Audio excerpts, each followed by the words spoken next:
Hello दोस्तों, आज एक बार फिर से स्वागत है हमारे यूट्यूब एंड फेसबुक चैनल पर। आज हम आपके लिए लेकर आए हैं एमपी बोर्ड क्लास 10 का एक्सरसाइज 3.1 का छठवां सवाल। इस क्वेश्चन को हमने कुछ लिख रखा है, इसको हम पहले समझा देते हैं। यह क्वेश्चन कहता है कि 2x + 3y - 8 एक समीकरण है।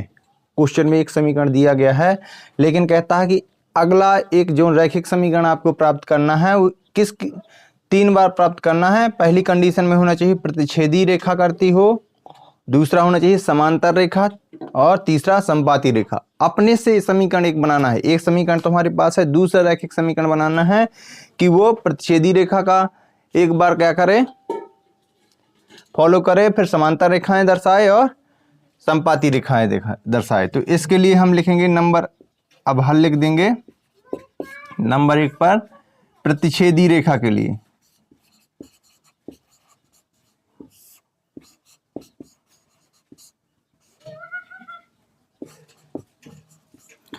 तो इसके जब हम प्रतिच्छेदी रेखा दिखाना है तो हमारा पहला समीकरण क्या है, 2x + 3y - 8 = 0।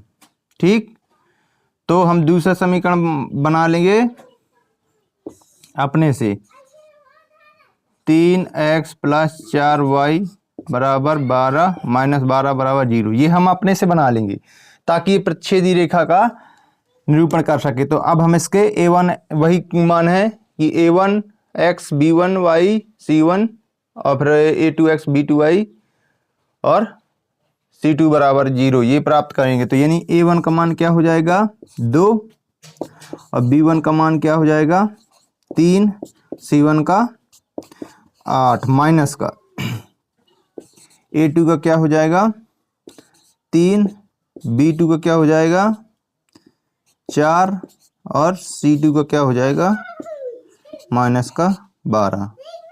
क्या हो जाएगा, -12। तो अब हम मान रख देंगे। देखना बहुत आसान है, केवल अपने से बनाना था।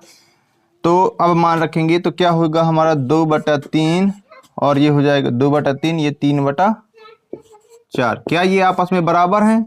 नहीं है ना बराबर। तब इसके लिए हमें क्या करना पड़ेगा, बराबर नहीं है का चिन्ह, डज नॉट इक्वलिटी यानी बराबर का नहीं है चिन्ह लगा देंगे। तो ये किससे प्राप्त हुआ, ए का मान a1 से, तो हम यहाँ a1 रख देंगे। और ये 3 किससे प्राप्त हुआ, a2 से प्राप्त हुआ, तो बटे में a2 रख देंगे। और ये 3, ये वाला 3 कहाँ से प्राप्त हुआ, तो b1 से, तो फिर b1 रख देंगे। और ये 4 कहाँ से प्राप्त हुआ, b2 से, तो फिर b2 लिख देंगे। और ये बराबर का चिन्ह, ये क्या हो गया, प्रतिच्छेदी रेखा के लिए कह रहा था तो प्रतिच्छेदी रेखा का हो गया।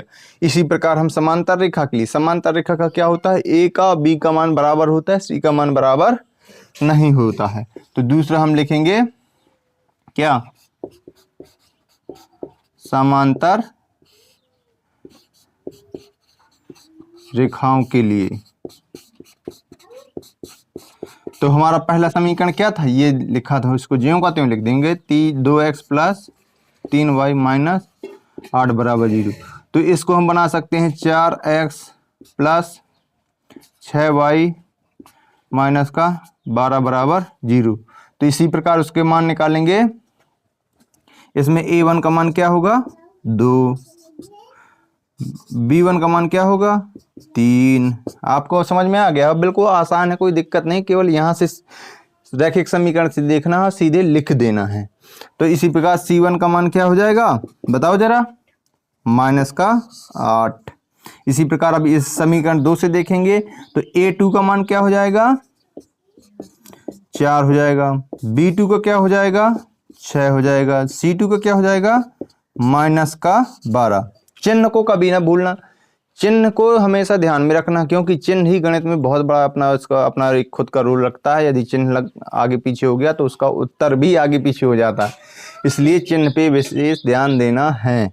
गणित की चिंता मत लो, गणित के लिए हम हैं, गणित आपसे बनेगी, ये हमारा कहना है। तो अब इतना हो गया, इसके लिए हम क्या करेंगे, वही काम करेंगे, बटे में रखेंगे 2/4। इसका क्या हो जाएगा, 3/6। इसका होगा -8/-12।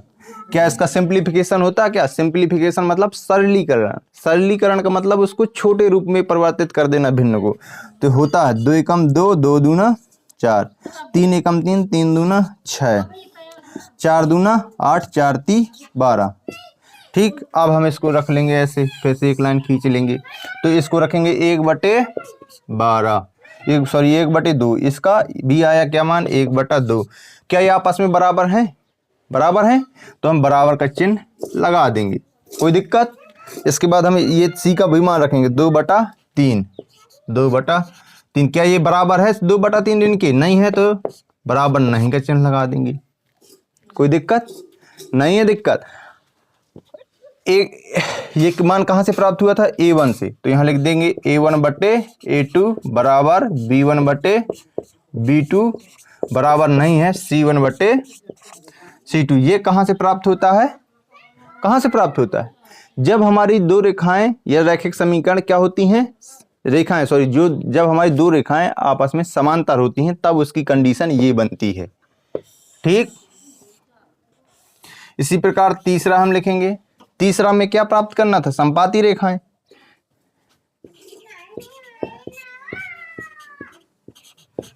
संपाती रेखाएं हों, कौन सी रेखाएं हों? संपाती हों। तो हमारा पहला समीकरण क्या था? 2x + 3y - 8 = 0। तो अपने से बनाना है, तो इसके लिए हम बना लेंगे, ये फिर माना लिख दो, यहाँ पे भी माना लिख सकते हैं और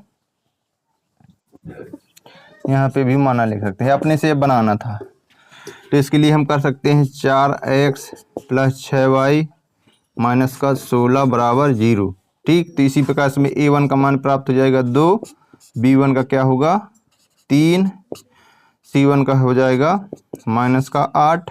इससे समीकरण 2 से देखेंगे, A2 बराबर हो जाएगा 4, B2 बराबर हो जाएगा 6 और C2 बराबर हो जाएगा -16। तो यही तो कह रहा था क्वेश्चन कि एक जो हमने रैखिक समीकरण दे रखा है, तो एक अपने मन में खुद को, अपने दिमाग को विकसित करना है कि एक अगला ऐसे ऐसे समीकरण बनाइए ताकि वो पहले से, यानी कि पहला जो क्वेश्चन था कि प्रतिच्छेदी रेखा का नियम फॉलो करे, दूसरी बार में समांतर रेखाओं का नियम फॉलो करे और तीसरी बार में संपाती रेखाओं का नियम फॉलो करे। तो वही हमने अपने से मन से अपना पहला ये समीकरण बना दिया था प्रतिच्छेदी रेखा के लिए, और समांतर रेखा के लिए ये बनाया, और संपाती रेखा के लिए हमने ये वाला बना दिया। दिक्कत नहीं है, आराम से सिर्फ देखना है, एक बार में नहीं समझ में आता। दिक्कत मतलब वीडियो को रिवर्स करके देखो, दोबारा देखो। तो इसके लिए हम रख देंगे क्या, यही 2/4, 3/6 -8 -16। माइनस कट गया, इसको काटेंगे 1/2 हो जाएगा, इसका भी 1/2 होगा, इसका भी 1/2। यानी कि क्या प्राप्त हो गया 1/2, 1/2, 1/2। ये आपस में बराबर है, तो बराबर का चिन्ह। ठीक, ये कहाँ से प्राप्त हुआ? A1/A2 बराबर है B1/B2 बराबर है और C1/C2 बराबर है। ये जब तीनों ये नियम को फॉलो करता है तो क्या होता है, वहाँ पे रेखाएं आपस में क्या होती हैं, संपाती होती हैं। और संपाती रेखाओं के बारे में आपको हमने बताया रहा होगा कि संपाती वो रेखाएं होती हैं जो जस्ट एक के ऊपर एक, यानी कि एक ही सांचे की ईंटा रख दिया जाता है, फिर ऊपर से देखते हैं एक के ऊपर एक, तो हमें नीचे की ईंटा ना दिखे। यानी कि ऐसी रेखाएं जो एक के ऊपर रख जाने पर एक ही प्रतीत हो, वो संपाती रेखाएं होती हैं। और समांतर रेखाएं वो रेखाएं होती हैं जो कभी भी, कितना भी अनंत तक बढ़ाया जाए, वो कभी भी क्या ना हो, एक दूसरे को काटे नहीं, यानी कि प्रतिच्छेदी ना करें। ठीक, और वो प्रतिच्छेदी रेखाएं वो होती हैं जो एक दूसरे को हमेशा काट देती हैं, वो प्रतिच्छेदी रेखाएं होती हैं। तो ये इस क्वेश्चन यहीं से समाप्त होता है। हम मिलते हैं आपको नेक्स्ट वीडियो में। किस क्वेश्चन को देखना है, टेंशन नहीं लेना है, और हम आपके लिए लेके आएंगे अगला सवाल। मिलते हैं नेक्स्ट डे। जय हिंद, जय भारत।